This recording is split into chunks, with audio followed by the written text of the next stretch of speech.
V garden আইএইচই welfare committee হাওড়ার এই আবাসনের যে পুজো, তা এবছর ৬২তম পুজো। এবছরে আমাদের থিম হচ্ছে পুরনো স্মৃতি, পুরনো যে আমাদের সংস্কৃতি, সেই সংস্কৃতিকে ফিরিয়ে আনা। ছোট ছোট পুতুল, যে পুতুল নিয়ে আজকাল বাচ্চারা, আমরা এখন মানে এটা কল্পনাই করতে পারি না যে এখনকার বাচ্চারা পুতুল খেলবে, যেটা আগে আমরা যখন ছোট ছিলাম বা আমাদের আগের জেনারেশন, পুতুলটাই হচ্ছে বাচ্চাদের খেলার প্রধান অঙ্গ ছিল। সেই পুতুলকে আমরা ফিরিয়ে এনেছি। প্লাস যামিনী রায়ের যে আগেকার দিনে যেসব ছবি, সেইগুলো আমরা এই প্যান্ডেলে আমরা ফুটিয়ে তুলে। আমাদের এটা ৬২তম বছরের পুজো। আমাদের পুজোর আজকে উদ্বোধন করে গেলেন আমাদের বিধানসভার অধ্যক্ষ শ্রী বিমান মুখোপাধ্যায় মহাশয়, বিমান ব্যানার্জি মহাশয়। উনি এলেন এবং কিভাবে কি করলেন সেটা বলুন। উনি একটাই জিনিস বলে গেলেন যে এই যে দুর্গাপুজোর 4 দিন প্রত্যেকটা মানুষ যেন আনন্দে থাকে। উৎসব তো সবার, উৎসব তো কারোর একার না, উৎসব সবার। এই উৎসবে প্রত্যেকে আমাদের যে আনন্দ, সেটা যেন অন্যের যেন নিরানন্দ হয়ে না দাঁড়ায়, এবং সবাইকে একটা সম্প্রীতির বার্তা দিয়ে গেলেন যে সবাই এর মধ্যে, এই উৎসবের মধ্যে মিলেমিশে থাকে।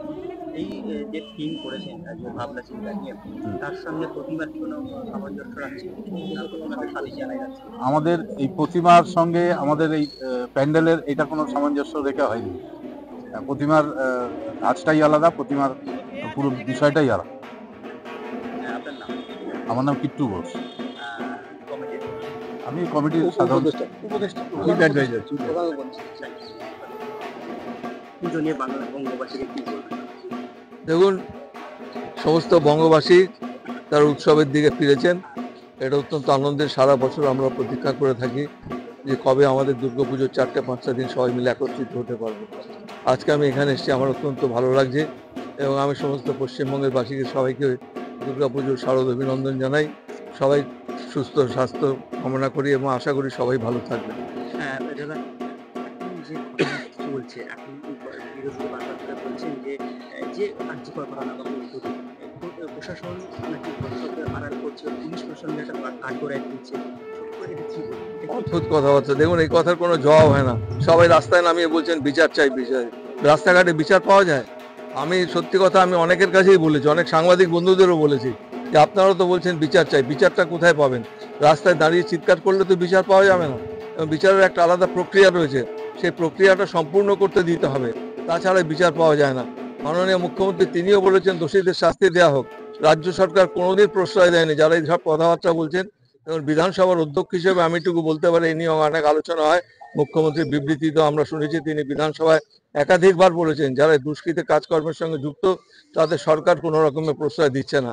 এবং আমার মনে হয় যারা এইসব কাজের জন্য যুক্ত রয়েছে তারা নিশ্চয়ই উপযুক্ত শাস্তি পাবে, তাদের বিচার হবে। বিচার প্রক্রিয়াটা তো শেষ হতে দিতে হবে।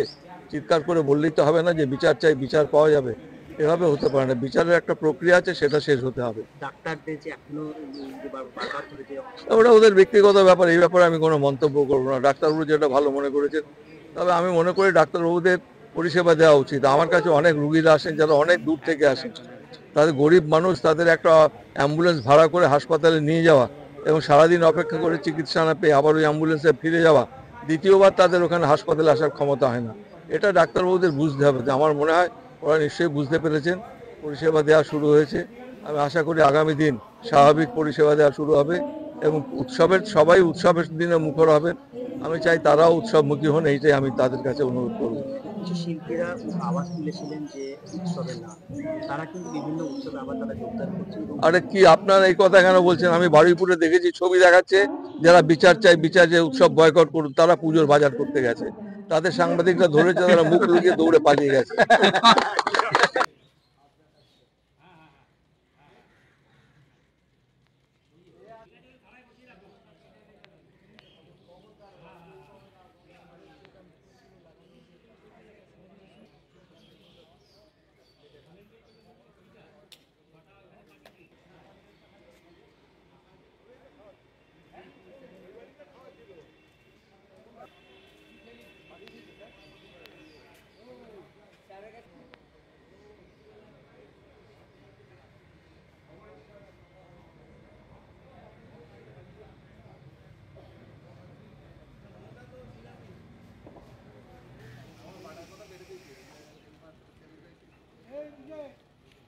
রাখা যায়